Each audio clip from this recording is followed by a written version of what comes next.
Bonjour à tous, j'espère que vous allez bien. Aujourd'hui, comme vous l'aurez vu en titre, je vais vous présenter mes idées de cadeaux en vous présentant nos jouets de société préférés à la famille, aux enfants. Vous allez voir, il y en a pour tous les goûts, pour tous les budgets aussi, donc j'espère que ça vous plaira.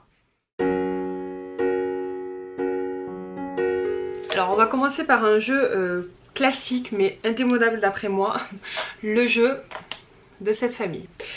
Chez nous c'est un truc qu'on fait depuis très longtemps, qui est facilement adaptable pour jouer même avec des plus petits.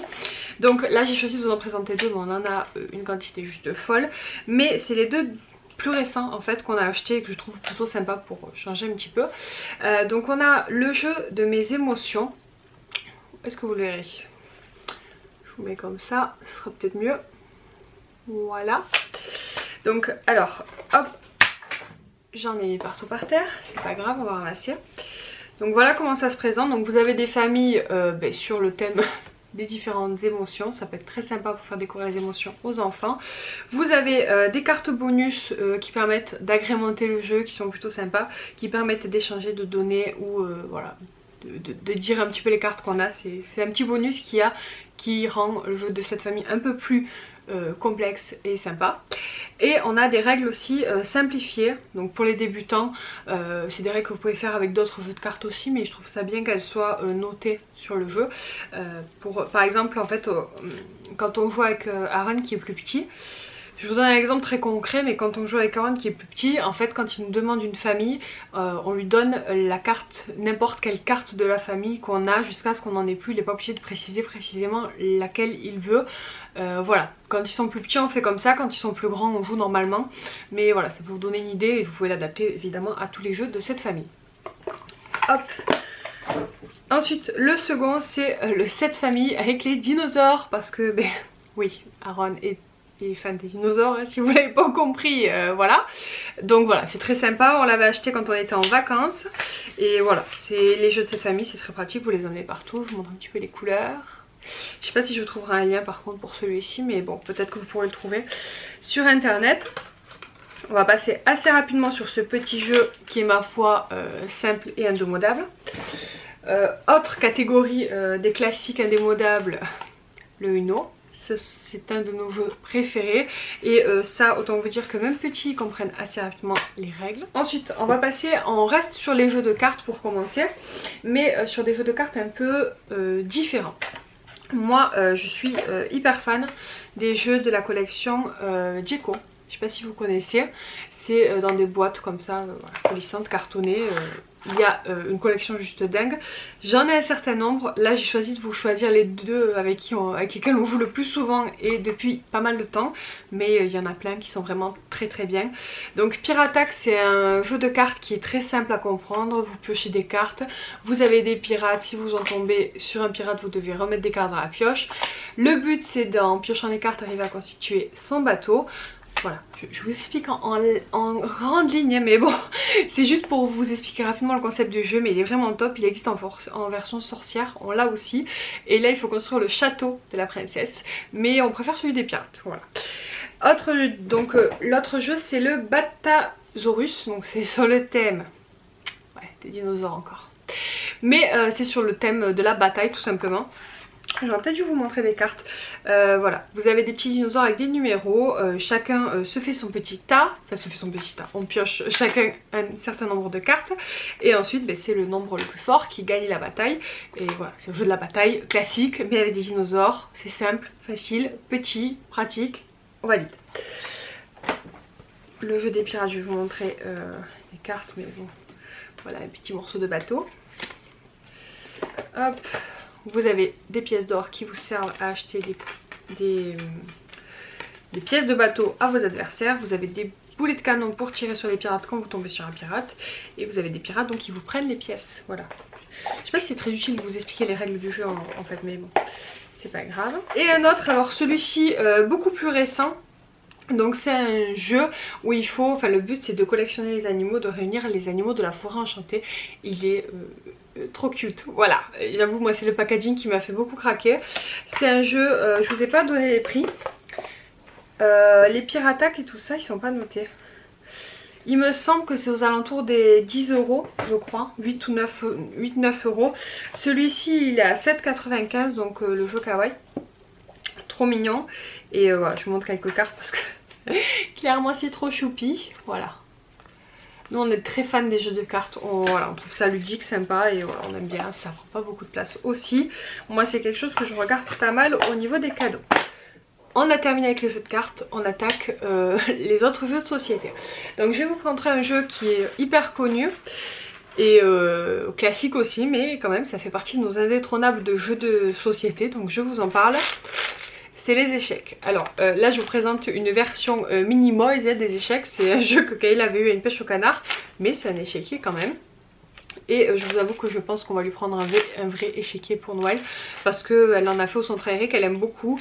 Moi j'ai vu la série Le jeu de dames, ça m'a redonné envie d'y jouer parce que j'y avais joué quand j'étais jeune. Oui, je suis vieille maintenant, donc j'avais fait un tournoi, enfin un ou plusieurs tournois, je sais plus, mais bon, en tout cas j'y ai déjà joué. Ça m'a donné envie d'y rejouer et je pense que c'est un jeu qui peut être très sympa à jouer avec ses enfants. Très logique, très technique, voilà. Et à la fois très simple hein, dans la manière de jouer.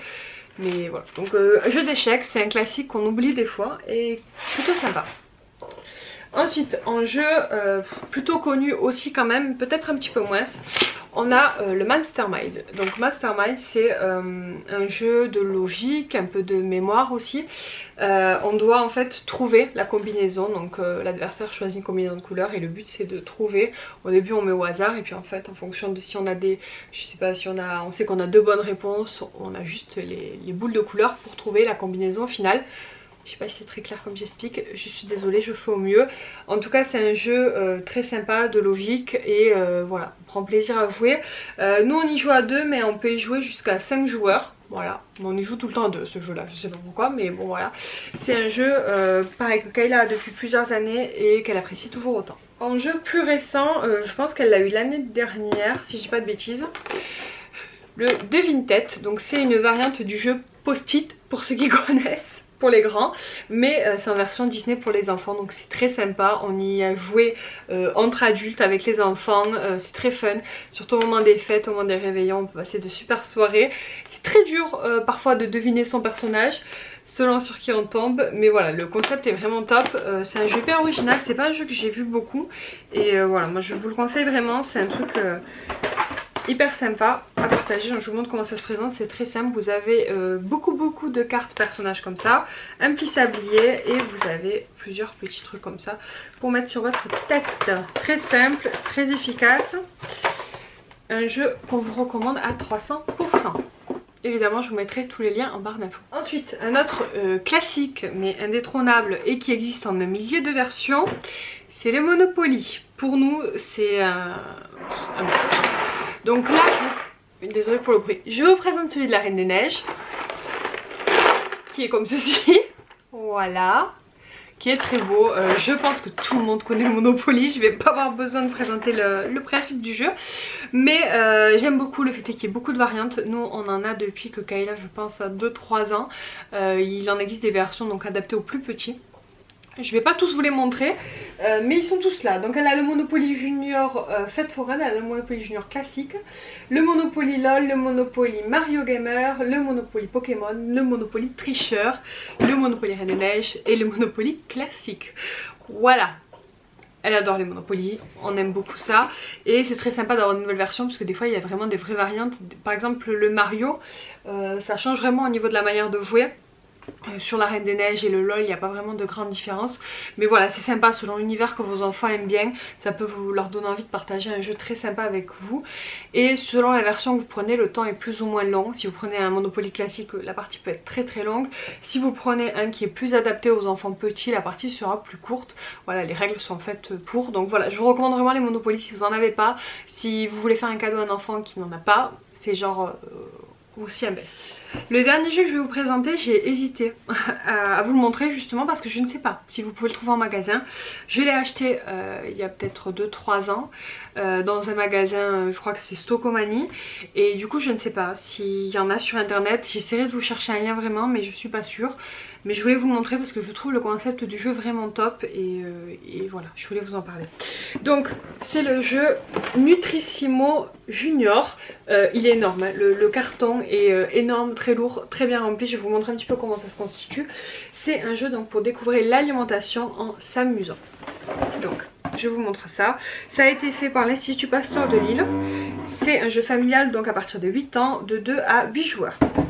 Donc vous avez un grand plateau de jeu avec un petit circuit avec des différentes couleurs et vous avez des départs selon le pion que vous choisissez. Vous avez hop, des planches de repas comme ça pour chaque joueur. En fait ça permet le but c'est de compléter son plateau et d'avoir en fait tous les éléments nutritionnels qu'il nous faut dans le repas. Donc des produits laitiers, des féculents, de la viande, des légumes, des matières grasses, du fruit, du produit sucré ou des boissons. Et voilà, le but c'est de remplir ça.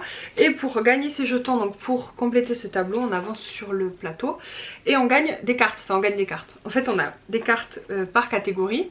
Donc là par exemple sur la viande et il faut répondre correctement pour gagner le pion. Par exemple la cité de 3 noms de poissons que l'on mange couramment en France. Voilà. Il y a des questions plus ou moins dures. Moi ça passe nickel avec ma fille de 9 ans. Voilà, faut adapter. Je pense que 8 ans effectivement c'est un bon âge pour commencer à jouer à ce jeu là. Des fois il faut faire dessiner des trucs. Enfin voilà, il y a plusieurs styles de questions différentes. Mais je trouve le concept vraiment top. Voilà, vous gagnez des petits jetons. Des petits jetons aliments comme ça. Donc voilà, ça je voulais vous en parler parce que c'est vraiment un coup de cœur. C'est un jeu hyper ludique, hyper intéressant et qui apprend pas mal de choses au niveau de l'alimentation des enfants. Et ça, on dit pas non. J'ai terminé de vous présenter nos coups de cœur en jeu de société. Je pense que je vous ai présenté quand même pas mal de petites choses. En tout cas j'espère que ça pourra vous inspirer et vous donner des idées à l'approche des fêtes. J'attends évidemment vos commentaires. Vous me direz un petit peu quel est votre jeu préféré à vous. Peut-être faites-moi en découvrir, même si je vous avoue qu'on en connaît quand même pas mal. Là j'ai vraiment pris le temps de vous présenter que ceux qu'on aime beaucoup, auxquels on joue souvent et parfois depuis plusieurs années. Mais nous on est des gros adeptes de jeux de société. En famille on trouve ça vraiment top. Il faut aimer, mais clairement ça fait partager de très bons moments ensemble et ça je valide. Donc voilà, je vous fais des bisous et je vous dis à très bientôt. Ciao!